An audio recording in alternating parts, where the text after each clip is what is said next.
শ্রী শ্রী ঠাকুর অনুকূলচন্দ্র সনাতন ধর্মের একজন আধ্যাত্মিক পুরুষ।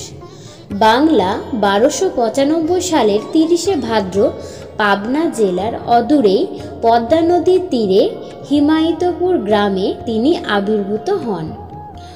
অনুকূলচন্দ্রের পিতা ছিলেন শিবচন্দ্র। তিনি একজন নিষ্ঠাবান ব্রাহ্মণ। তার মাতার নাম হল মনোমোহিনী দেবী। তিনি ছিলেন একজন সতী সাধ্বী রমণী। তিনি উত্তর ভারতের যোগী পুরুষ শ্রী শ্রী হুজুর মহারাজের শিষ্য ছিলেন। ঠাকুর অনুকূলচন্দ্র মায়ের কাছে দীক্ষা গ্রহণ করেছিলেন। পদ্মা নদীর তীরে হিমায়িতপুর গ্রামে অনুকূলচন্দ্রের শৈশব বাল্য অতিক্রান্ত হয়েছিল। পিতামাতার প্রতি তার গভীর শ্রদ্ধা ছিল। একবার পিতার অসুখের সময় সংসারে খুবই অর্থকষ্ট দেখা যায়। বালক অনুকূলচন্দ্র এগিয়ে এলেন সংসারের হাল ধরতে। তিনি প্রতিদিন 2.5 মাইল হেঁটে গিয়ে শহরে মুড়ি বিক্রি করে যে অর্থ পেতেন সেই অর্থ দিয়ে তিনি পিতার জন্য ঔষধ আনতেন। মায়ের প্রতিও ছিল তার আগত ভক্তি। মা বাবার মুখে হাসি ফোটানোর জন্য তিনি অকাতরে সব কষ্ট সইতে পারতেন। হিমায়িতপুর গ্রামের পাঠশালায় তিনি তার পাঠরত সমাপ্ত করে পাবনা জেলার এক বড় ইনস্টিটিউশনে ভর্তি হন। সহপাঠীদের কাছে ঠাকুর অনুকূলচন্দ্র ছিলেন প্রিয় পাত্র। কেউ কেউ তাকে প্রভু বলেও ডাকতেন। পাবনা থেকে নৈহাটির উচ্চ বিদ্যালয়ে এলেন অনুকূলচন্দ্র।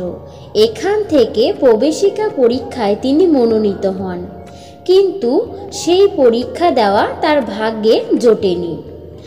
এক হতদরিদ্র সহপাঠী পরীক্ষার ফিসের টাকা জোগাড় করতে পারেনি দেখে ব্যথিত অনুকূলচন্দ্র নিজের টাকাটা তাকে দিয়ে দেন। কলকাতার শিক্ষা জীবন ছিল ঠাকুর অনুকূলচন্দ্রের কাছে জীবন সংগ্রামের সময়।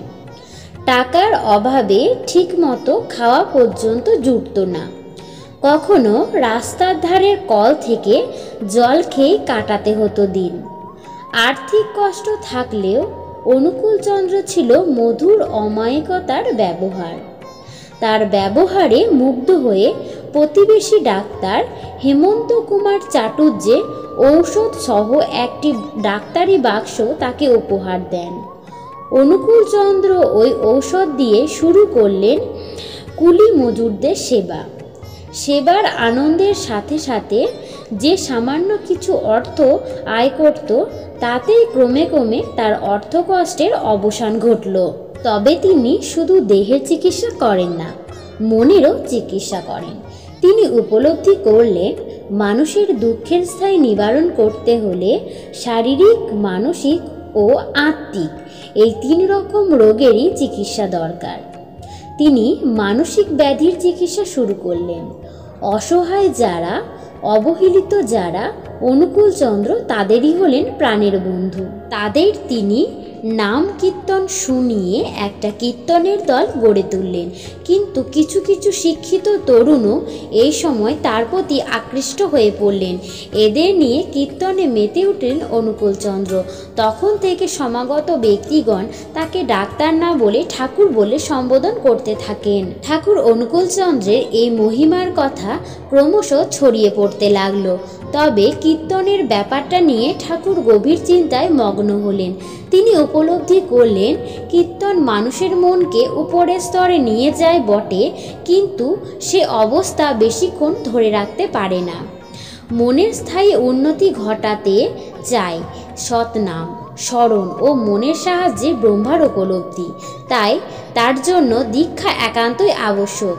শুরু হলো সৎ নাম প্রচারের মহত্বের অধ্যায়। তার ভক্ত ও অনুরাগীর সংখ্যা ক্রমশ বৃদ্ধি পেতে লাগলো।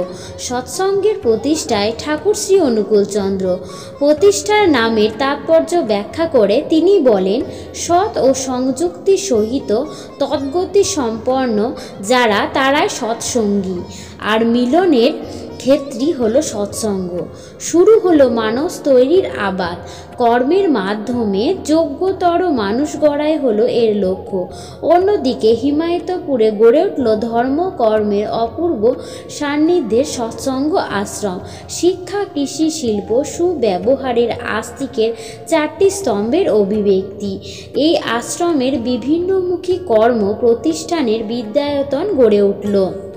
প্রাচীন ঋষিদের তপবনের নবনতর সংস্কারও যেন। ব্রহ্মচর্যা, গার্হস্থ্য, বানপ্রস্থ এবং সন্ন্যাস। সনাতন আর্য জীবনের এই 4টি হল সৎসঙ্গ আশ্রমভূমি। ঠাকুর অনুকূলচন্দ্রের আধ্যাত্মিক প্রেরণায় উদ্বুদ্ধ হয়ে দলে দলে মানুষ এসে তার শিষ্যত্ব গ্রহণ করলেন। ঠাকুর অনুকূলচন্দ্রের প্রতিষ্ঠিত হিমায়তপুর সৎসঙ্গ আশ্রম নামে উপমহাদেশে সুপরিচিত লাভ করল। তো আজকের এই সংক্ষিপ্ত তথ্যটি ভালো লাগলে অবশ্যই ভিডিওটিকে লাইক দিয়ে চ্যানেলটিকে সাবস্ক্রাইব করে আমাদের পাশে থাকবেন।